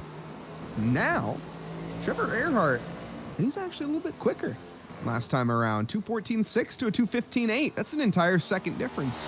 Yeah, there was one point where it was up to almost 13. Now we're down to 9.5. So I don't know what Erhardt's doing different. In fact, let's ride on board and have a see if we can figure out what he's doing different. I mean, Jeremy has been catching some lap traffic and just taking his time. No reason to do anything crazy. We only got 5 laps to go. It's going to be a tall task for Erhardt to get him. but at least he's showing some speed, showing some will to go up there and try. Now, you'd mentioned something that now this chat don't, let's not get too overly upset about me on this one. You mentioned that these tires are grooved. They're not running slicks. I don't think I said that. No, they're slicks. Did I say grooved? Oh, okay. I think I said that they're wider tires, like they're like just physically they're wider. They're about 9. I don't know how wide they are actually, but they're a lot wider. I just might have misinterpreted. Regular tire. But yeah, no grooves on these things. That would be awful. Just under raining conditions like in 2001. If you had grooved tires here, it would be horrendous. You'd have zero grip off the corner. I was just double checking because I misheard you when you said that, and that immediately perked my ears up. While I'm like, wait a second, these guys aren't on slicks, huh? No, okay. Thank you for correcting me, as I misheard. That definitely would be spicy. I don't know. It'd be something.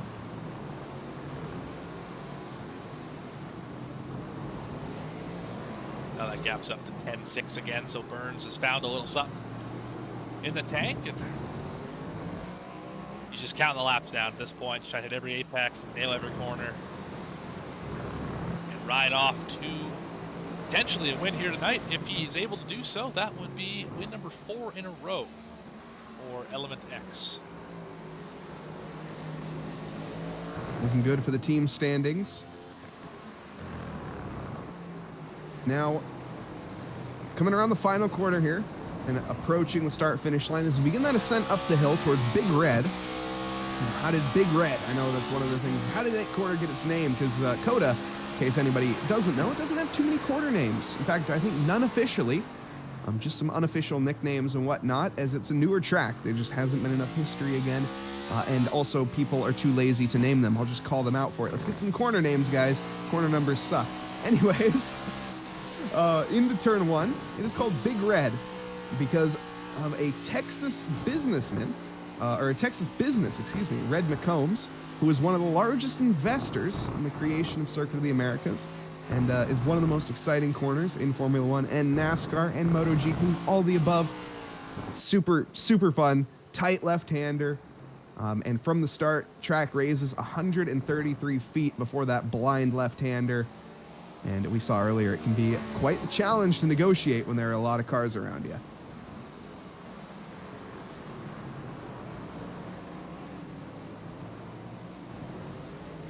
Not many corners in NASCAR do you see like 7 wide and everyone make it out the other side. It's really something.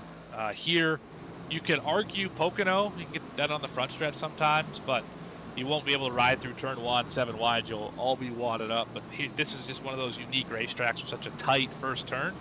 Watkins Glen, sometimes it's really quite a sight. I can't wait for Watkins. Watkins Glen is one of those tracks. It's very different from C.O.T.A. It couldn't be more different, to be completely honest. No low speed sectors whatsoever. As we come out side by side, this is actually for position Carter Lynn and Grant Turner. Grant Turner behind for now. Or no, excuse me, ahead for now. But that's going to be some fresh pace for Carter Lynn. I don't know, did he take tires? See here. Nope, just a fuel-only stop, 6.7 in the box. Okay. We shouldn't have too much, well, shouldn't have any advantage. In fact, should have a disadvantage. More fuel on board. They should be fairly close. The late pit stop, though. I think the Lynn's machine was a little off strategy, just trying to salvage something out of what was a good day that went awry. Trying to claw his way back up in the top 15 as he's trying to make a pass for what is 17th position. Oh, crashing up ahead. What's happened here? No? Tire lockup. Am I crazy? Probably into okay. moving under braking. That's not the move. No, it doesn't look like, well, it looks like it will work out, but you know, you're all right. It's a bit dangerous. Getting all the black flags in circuit racing. Big curb usage there. It's a fight, though. The two Mustangs. 39 gets loose on exit and allows Linz ahead. Moving Through the under triple braking, apex. That's like a 30 grid spot penalty in Formula One, right? No, not quite that much, but it is definitely a slap on, well, a very big slap on the wrist, and typically, yes, resulting in some position loss. You can thank Max Verstappen for that one back in like 2017, I think, 2015. No, he wasn't racing. It was 2017 or something, 2018, something like that. Whenever he was on Toro Rosso. Cars everywhere.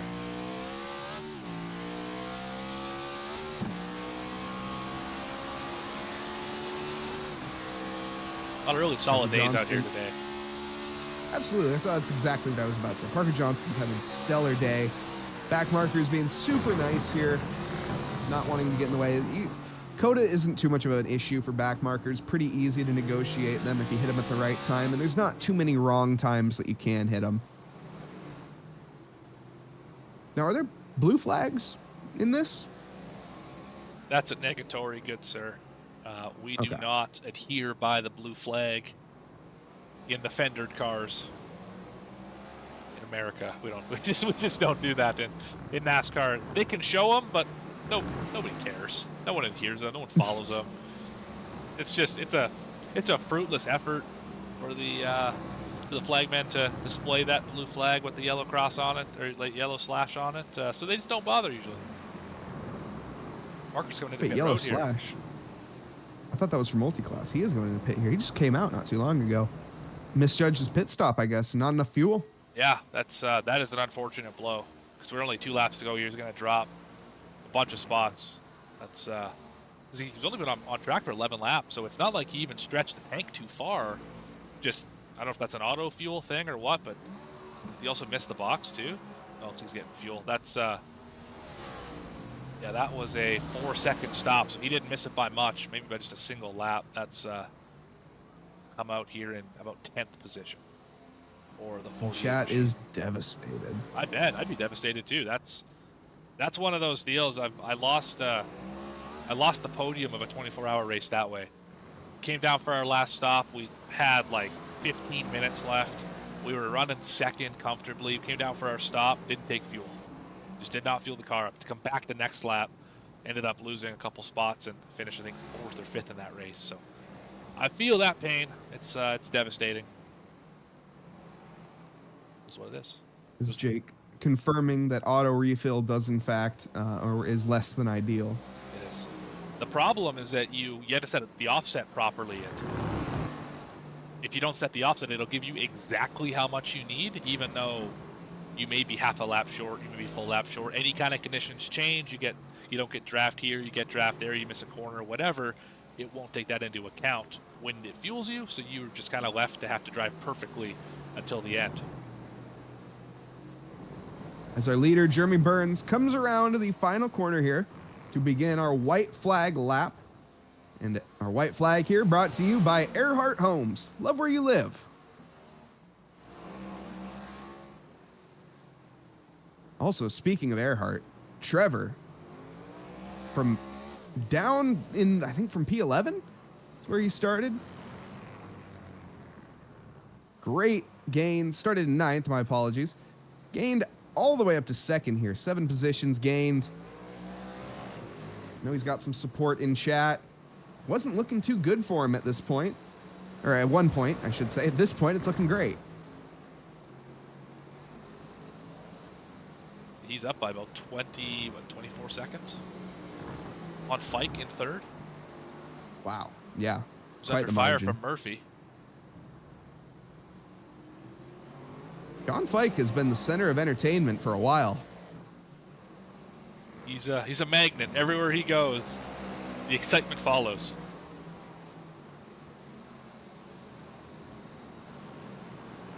Feeling the pressure.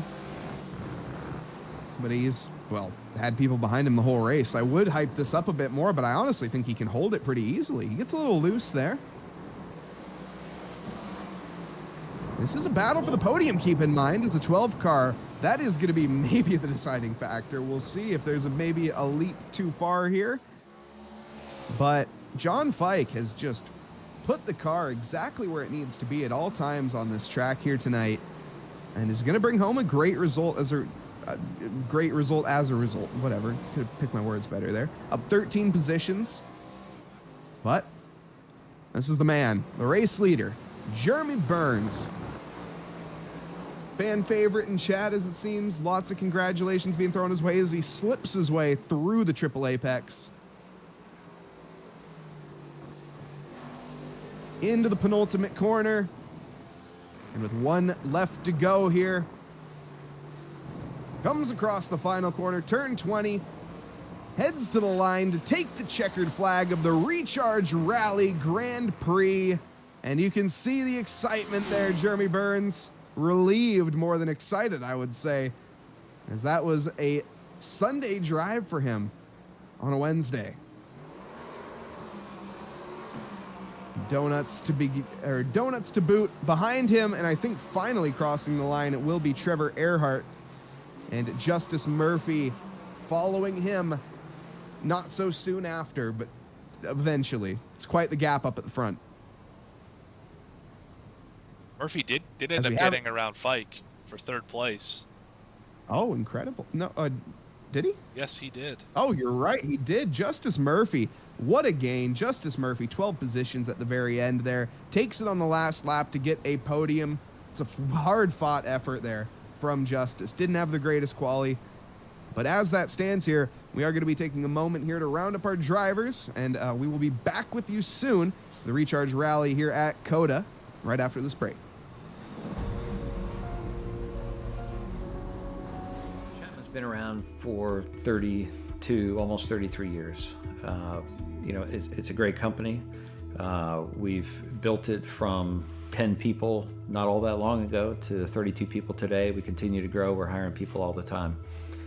If there's one thing that I could do, like before my time is up at Chapman, it is making sure that we've built a company that will stand the test of time. And my goal as the current owner of the company, or one of the owners of the company, is to ensure that we can pass the ownership of the organization on to the next generation of people coming up the ranks today.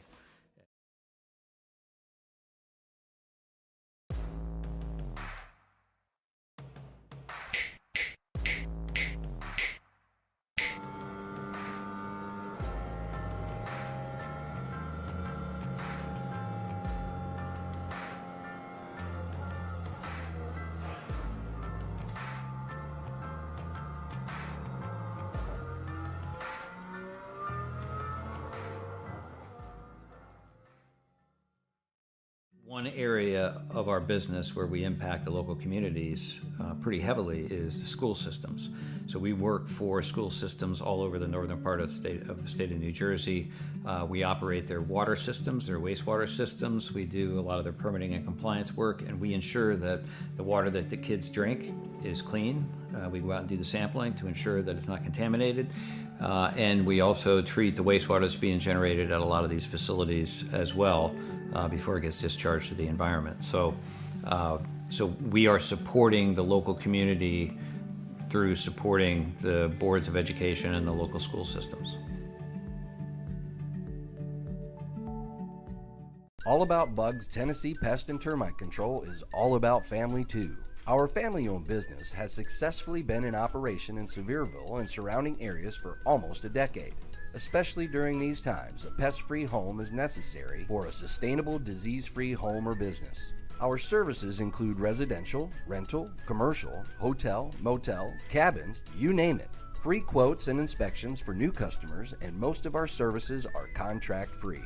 Our All About Bugs Tennessee family is devoted to delivering the best possible pest control service with a friendly smile. Contact us at 865-453-5574 today. If it's bugging you, you should be bugging us. Hey everybody, my name is AJ. I'm one of the co-founders here at the Recharge Rally. Hey everybody, my name is AJ. I'm one of the organizers of the Recharge Rally. We're a multi-day driving event hosted once a year in August. Go check us out online at therechargerally.com or at social media at Recharge Rally. And please don't bring us any lobsters. Seriously, no lobsters. Welcome back, everybody. The checkered flag has fallen here tonight, and Jeremy Burns has claimed the victory once again, topping off the scoreboard for his second win, I think, of the official season. Trevor Erhardt behind him in second for the number 41 car, started in ninth, finished in second. Justice Murphy started 12th, finished on the podium as well in third. Jonathan Fike bringing home fourth, with McDonald in fifth. Alex Roger Berube in sixth, Caleb Gilbert in seventh. Kevin Orlando Jr. bringing home eighth, with Parker Johnston behind him in ninth. And rounding out your top 10 is Tyler Harrison. Coming home in 11th was Grant Thorpe. Good run for that 77 machine, up 2 spots. Raider up 21 positions in the 53. Did not have a great qualifying effort, but a good race for him. Bennett, off strategy, came home 13th. McGeorge, solid night, comes home 14th. Loveland, 15th. Linz had a great run going, had a couple issues, ended up falling back to the 16th position. Gilbert in 17th. Grant Turner 18th. Robinson also on that off strategy, finishes 19th. Sirkovich finishes in 20th. In 21st, we got Peyton Presley in the number 7 machinery, with Nick Alves behind in 22nd. Definitely a little bit of a race to forget for him. Devin Hutchinson in 23rd, with Blake Cook in 24th. Daniel Holloway in 25th, with Brandon Richardson 26th fastest. Christian Brensnook in 27th. Daryl Johnson in P28. Dylan Picklesheimer in 29th, and rounding out your 30th position is going to be Michael Call. Al Likens finished 2 laps down in 31st. Berger also 2 laps down, 32nd. Lancaster 33rd. Got Schaefer finishing 34th in that 23 machine. Dell finished 35th. Kyle Diaz, rough night, 4 laps down in 36th. Trevor Keith, rougher night, 37th place, 9 laps down. Chris Nail, 38th in the 88 machine, and Sam Taylor is going to round out your field in the 42 machine, 39th position. Indeed, and as we move on here tonight, we are going to be heading on to the driver interviews, and Morgan has had time to catch up with our winners. Looks like Justice Murphy, I think, has scurried off. I think might have, I think we're unfortunately going to be missing that one, so we're going to be moving on to Trevor Erhardt here for our first interview, and here we have Trevor. Trevor Erhardt, it is Morgan and Mike up in the booth. You got a copy? Yeah, how's it going? Doing pretty well. So you ran well today. Started 9th all the way up to 2nd. Did not register a lap tonight. Little off track issue there maybe for the 41 machine. But you were pretty fast tonight. You were definitely the 2nd fastest car out here based on the finishing order and just the raw pace. What did you need to do different? What did Burns do different that you weren't doing out here to be able to match that pace? He's got it figured out. He's a little bit more consistent lap after lap, and I felt like I ran a pretty good race there. I made some mistakes early on. I got a slowdown penalty of lap 1 before we ever got out of the S's, so that was just a dumb mistake. But at the stage break, he got through the 3 cars that stayed out a lot quicker than I did, and had a 4-second gap by the time I cleared them all. And at that point, once you're in the lead, you can kind of just hit your marks. You don't have to worry about it, and your job as the guy in seconds to try to run them down. And that's when you start making those mistakes. And just kept losing time to him, and just realized that, hey, I just need to focus on making sure I have enough gas to get to the end, and finish as best as I can. The last 2 weeks haven't been the greatest for me. We've had speed, I just haven't got the finishes, so I wanted to make sure I secured the finish here tonight. Yeah, that was a good call, definitely. I mean, you have had a couple rough weeks here. Bristol was not kind to you last week, but luckily we are only 6 races into the season, and you got a lot of time here to pick it back up and get back to where you were earlier in the year. How close were you on fuel here tonight? I crossed the line and sputtered at the top of the hill, so we were cutting it close. I knew it was going to be close. And I pushed hard for about 4 laps and cut into Burns' lead from about 14 seconds to get it down to, I think, about 8. I then looked over and was like, I didn't save as enough as I needed to. So then I just backed it back off and coasted it at home. But we had enough to get up there and take a photo with him. Got to watch him do burnouts, which hurts because this is my favorite road course and the one that I feel like I have the best chance to win at. But when you don't qualify well and when you make stupid mistakes, this is where you end up. Well, 9th place, not too bad on the qualifying effort, and pretty solid run throughout the race here. How are you looking forward to Richmond? I feel good about Richmond. We ran good there the two races last season. Should have won one of them, but had a unfortunate pit strategy call go against us, and ended up, I think, third or fourth in that race. But Richmond's a good one for me. Looking forward to that one. Just definitely glad to get Phoenix and Bristol behind me, especially with the kind of speed that we had at those two tracks. But looking forward to it. I think it's going to be a good race. I think it's going to be a real close race. I know a lot of guys are really good at the short tracks, so definitely looking forward to the battling that we're going to have next week. Right on. Anyone you want to shout out or thank for this run tonight? Got to shout out you guys in the booth and the whole V Speed crew for stepping up for us this season. We appreciate it. All the admins in the league, my whole family that tunes in every night. There's a slew of them out there that watch. So my mom, my dad, my grandparents, my sister, my nephew, my brother-in-law. I know they tune in every week, so I haven't got to shout them out all season. So shout out to them. Love you guys and love the support. And then everybody in the league. I got to say, road courses I know aren't everybody's cup of tea. I think we had 39 cars tonight and have had great numbers all season long, and I look forward to keeping those numbers up for the rest of the season. Right on. Well, good run for you tonight, and congratulations on finishing second here. Thank you, guys.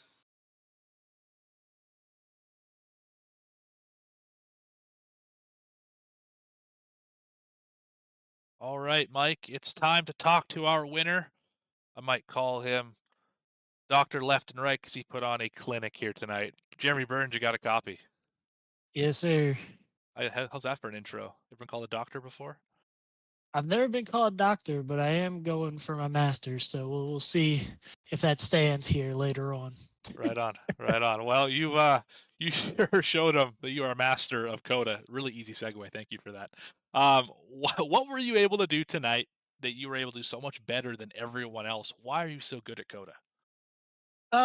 I just like road courses, honestly. I think that the way that it runs on the road courses in general, just fits my driving style. I can find kind of the slip position on the tire to where I can maintain grip while also getting the car to turn with the gas. So I felt like that was a big part, but fuel strategy also came into play tonight. And, Trevor tried giving me a run for the money there, and he realized that he was going to be short on fuel. But it was one of those things where you had to push a little bit to manage the gap, but at the same time, I ran out of fuel up there on the hill in turn one after the checkered flag. So, I mean, it was everything from the strategy, from qualifying. Practicing for this race is so different because we don't have an X limit, but in qualifying, you cannot get an X. So there are really two things that you had to qualify, and that was qualifying pace and getting a good lap without getting an X, and then having race pace where you can get X's, but you have to strategically get them so that you're actually faster with them. Some people use the X's and they abuse them, but they're not actually faster. So just everything came together tonight, and it was a great team win. And I love C.O.T.A. I loved it since last year. That was the first road course I'd ever won in this league, so it was great to come back and go back to back. Yeah, you definitely showed that you are a road course ringer, and I'm excited to see how things go for you when we get to some other road courses. Sonoma, I think the Chicago Street course is on the circuit, and obviously Watkins Glen is one of the favorites in the NASCAR circuit. So, great run tonight. Anyone you want to shout out or thank for this big win, number 4 in a row for Element X Racing? Yeah, I gotta shout out my mom and dad. Their continued support is just amazing. My girlfriend Josie, Dylan, Coach P, Sonny, my grandma, Miss Betsy, their continued support. Julie, Derek, Caroline, Shannon, Belinda, any other supporters of the league. I know Brubay's got a couple of them out there. Parker's got a couple of them out there. So gotta shout them out for the continued support. My team, like you said, we've been on a heater here to start the season. So great to see that for the team. Chris and Tyler over at QSR, they practice with me a lot. Justice's team, Kevin's team, and Trevor's team, they practice with me this week. So really got to shout them out for allowing me to go in there and get some extra practice. Chapman Environmental, got them on the hood, got them on the shirt. So guys, shout them out. Buttkicker, Coast Financial, Ultimate Exterior Lighting, and Erhardt Homes, all about bugs. Recharge Rally for sponsoring the race. They've continued to support, and actually I won at Vegas, which is the other race that they sponsored. So call it 2 for 2 with Recharge, and you guys over here at V Speed as well. And along with that, all the admins and the drivers. Lap traffic was amazing tonight. Everybody made it so smooth. And I got to shout out Trevor Keith. I got into him and I felt so bad because let me tell you, that is not the way that I want to race somebody, but that two racing lines just cross paths there. And, I'll take responsibility for it because I'm in a little bit more of a lax position where I can give and take there. So I'll take responsibility for it, but, I just feel bad for him because he had so much good pace tonight. And so did Carter Linz. And just didn't end up working out for them. So I got to shout them out and anyone else, supporting the league or watching the league and everyone over there at V-Speed. So that's all the shout outs. Probably a paragraph or two, but I think we got them all in. Right on. Someone's writing his dissertation early, isn't he? Congratulations here tonight. Great win, Jeremy. You obviously started on the pole, led most of the laps, cracked off the fast one. You hit them all. What's that called in road racing, Mike, when you do that? When you do what? When you win the pole, win the race, lead the most laps, and set the fast lap? Oh, I mean, you can call it a grand slam. You There can it call is. it what's the term? I mean, a grand slam is one of them, but there's another term I can't think of it right now. But yeah, no, it's a grand slam. Well, you did that, Jeremy. So congratulations, and we will drop you Shutout. back down to the waiting room. There we go. Shutout. Shutout. There you That's go. the term. Another American sports reference. Look at that go. Anyway, see you later, Yeah. Jeremy. Congratulations tonight. Is there? Thank you. Jeremy Burns, your race winner tonight. Also, shout out to Justice Murphy, who wasn't here for the interviews, but he's here in our hearts and will be back next week, of course, to compete as the points develop on. That's going to do it, though, for tonight here at the Chapman Environmental Services Cup Series. We're going to be heading over to Richmond up next. That's going to be for round 7, April 3rd at 8:30 here on V-Speed. We're going to bring you the flag-to-flag coverage. Add it to your calendar. Do not forget. It's going to be super fun. As we said, super tight racing. It's going to be a melee. If you enjoyed tonight's stream, be sure you hit the like and subscribe button so you never miss a race here at V-Speed. And if you are also interested, do head on over because the Oil League is live here on V-Speed. From everyone here at V-Speed, Adam Baker, Eddie Smith, Bradley Cooper, next to me, Morgan Cook. I've been Mike Noss. I hope everyone has a lovely evening, afternoon, or morning, wherever you are in this fine world. Thank you, and good night.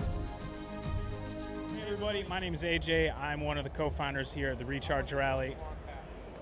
Hey everybody, my name is AJ. I'm one of the organizers of the Recharge Rally. We're a multi-day driving event hosted once a year in August. Go check us out online at therechargerally.com or at social media at Recharge Rally. And please don't bring us any lobsters. Seriously, no lobsters.